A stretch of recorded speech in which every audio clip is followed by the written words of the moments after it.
Message to the black man of America. We must become leaders. We must become readers. We must become well traveled. And we must become physically and mentally strong and fit to prepare for our place in society. We must take control of the reins and lead our people to that new society that we have to build. So, it is imperative upon us to every day do everything that we can to sharpen our minds, to strengthen our body, and to prepare ourselves for the war that is coming. The war that is already begun. We are being attacked on all fronts. We are being attacked physically. We are being attacked mentally. Race soldiers are shooting us and killing us in the streets. In addition to that, our masculinity is being attacked with a term called toxic masculinity. We are being attacked for being heterosexual males. And that if we don't embrace the homosexual lifestyle, then we are at fault. Something is wrong with us.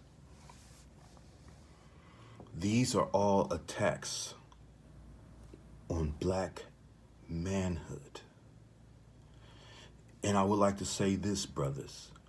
We have to be more accountable to what we say.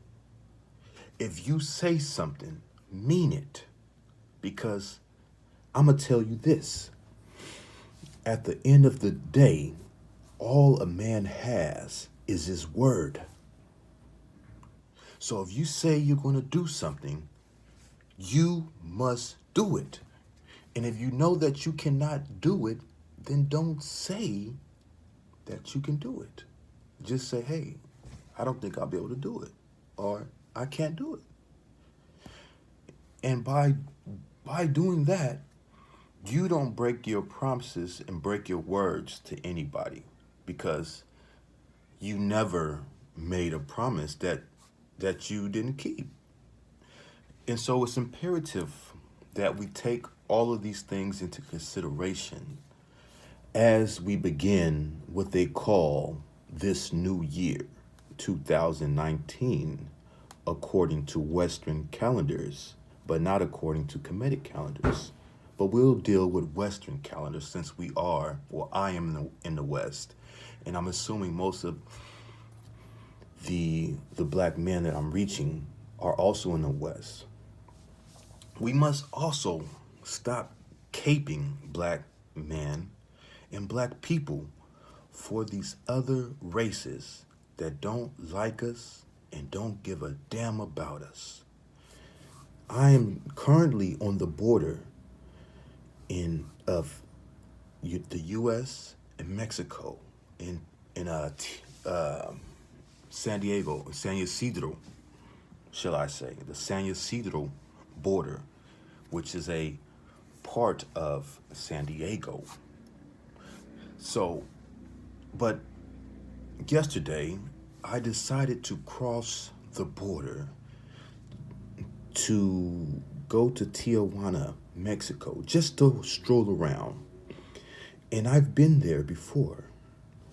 And I noticed that how all these Latinos would look at me and how the women would look at me.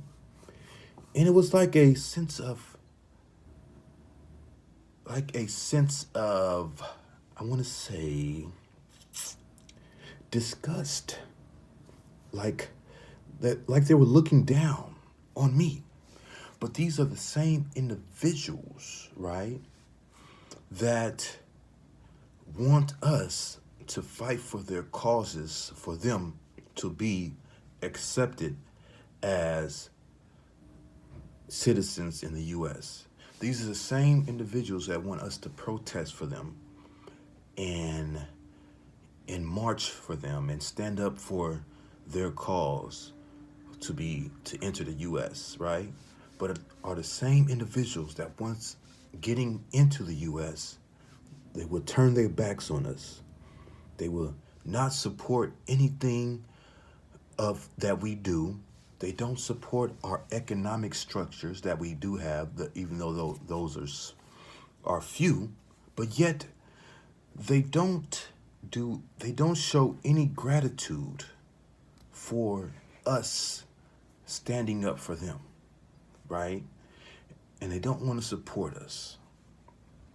So we have to realize that we have no friends, black man, black people, that we are in this alone.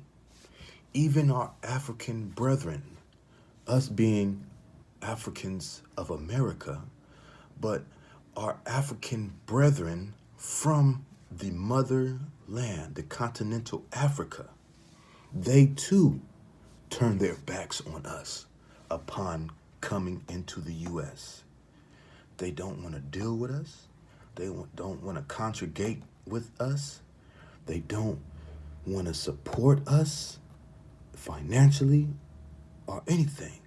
They pretty much are quiet. They become very tribal, very tribal. And yes, I'm speaking as a man that has been to the continent of Africa numerous times, have stayed in certain parts of the continental Africa for an extended period and actually had a chance to learn and to be enveloped in the cultural aspects of it. See, I'm not just a person that just took a little vacation there. I am an individual, a person who actually took up residence there for a little bit. And the one thing I can say is that they're all smiles and love when we're over there. We're all my brother. When we're there, right? When we American Africans are in the continental Africa, it's all love and my brother, welcome home. But when they get here, it's no my brother. It's you nigga. I don't like the African American. They are lazy. They're bum. They're stupid. They don't work. This is what they say. This is how they think, and then they stick to their own and they become very tribal. And so we got to realize this, and let me say this as a side note, that I am not condemning all immigrants, because we have to realize we American Africans are not immigrants. We are the only group of individuals in the United States of America that are not immigrants, because we did not choose to come to these lands. We were brought here, right? Against our will, right? And we've had many generations developed here. Over 400 years. Over 400 years, right? And so we are not a class of people who can be classified as immigrants. We are non-immigrants. But as I was saying, I don't say this to disparage all immigrants. I have relationships on an individual level with certain groups of people. On an individual level, we good. It's the group level that I have a problem with, because you as an individual, I look at you as an individual that happens to come from another group of people. But that group of people in general don't mess with my people, right? And so I mess with you as an individual, right? But you're going to have to talk to your group of people to why they are being the way they are being towards my people who paved the way for them to come into this country.